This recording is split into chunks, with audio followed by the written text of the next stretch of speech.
Our first story comes from the Tales from England, The Three Little Pigs.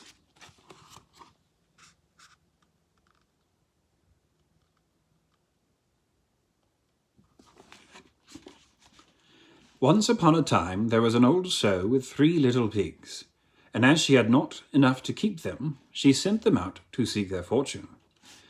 The first that went off met a man with a bundle of straw, and said to him, "Please, man, give me that straw to build me a house." Which the man did, and the little pig built a house with it.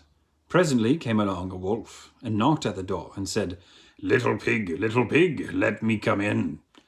To which the pig answered, "No, no, not by the hair on my chinny chin." "Then I'll huff, and I'll puff, and I'll blow your house in," said the wolf. So he huffed, and he puffed, and he blew his house in, and ate up the little pig.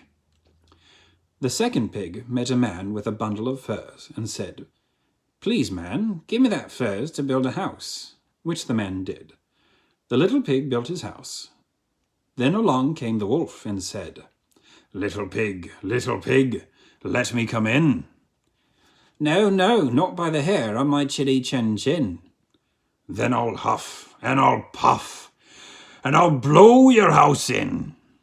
So he huffed, and he puffed, and he puffed, and he huffed, and at last he blew the house down, and ate up the second little pig.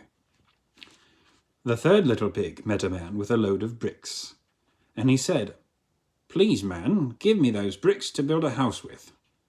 So the man gave him the bricks, and he built his house with them.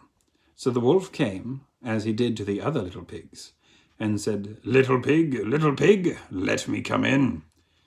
"No, no, not by the hair on my chinny chin." "Then I'll huff, and I'll puff, and I'll blow your house in." Well, he huffed, and he puffed, and he huffed, and he puffed, and he huffed, and he puffed, but he could not get the house down. When he found that he could not, with all his huffing and puffing, blow the house down, he said, "Little pig, I know there is a nice field of turnips." "Where?" said the little pig. "Oh, in Mr. Smith's home field. And if you will be ready tomorrow morning, I will call for you, and we will go together and get some for dinner." "Very well," said the pig. "I will be ready. What time do you mean to go?" "Oh, at 6 o'clock. Well, the little pig got up at 5, and got the turnips, and was home again before 6. When the wolf came, he said, "Little pig, are you ready?"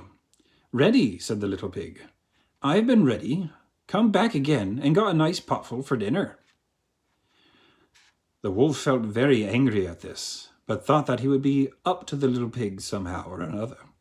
He said, "Little pig, I know where there is a nice apple tree." "Where?" said the pig. "Down at Merry Garden," replied the wolf. "And if you will not deceive me, I will come for you at 5 o'clock tomorrow, and we will go together and get some apples."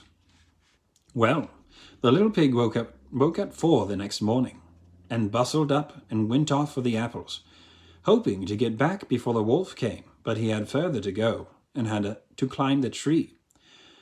So that was just as he was coming down from it, he saw the wolf coming, which, as you may suppose, frightened him very much. When the wolf came up, he said, "Little pig, what? Are you here before me? Are they nice apples?" "Yes, very," said the little pig. "I will throw you one down." And he threw it so far that while the wolf was gone to pick it up, the little pig jumped down and ran home. The next day the wolf came again, and said to the little pig, "Little pig, there's a fair in the town this afternoon. Will you go?" "Oh, yes," said the little pig. "I will go, but what time shall you be ready?" "At 3, said the wolf. So the little pig went off before the time as usual, and got to the fair and bought a butter churn, and was on his way home with it when he saw the wolf coming. Then he could not tell what to do, so he got into the churn to hide, and in doing so turned it round and began to roll, and rolled down the hill with the pig inside it, which frightened the wolf so much that he ran home without going to the fair. He went to the little pig's house and told him how frightened he had been by a great round thing which came down the hill past him. Then the little pig said, "Ha! I frightened you, did I? I had been to the fair and bought a butter churn, and when I saw you I got into it and rolled down the hill." Then the wolf was very angry indeed, and declared he would eat up the little pig, and that he would go down the chimney after him. When the little pig saw that he was about, he hung on the pot full of water and made up a blazing fire. And just as the wolf was coming down, he took off the cover of the pot, and in fell the wolf.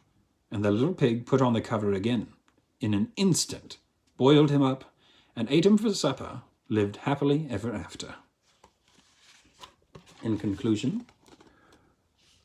the pig eating his dinner. That is the end of the Three Little Pigs. Next time we will read The Three Bears. I hope you enjoyed, and until next time, have a good night.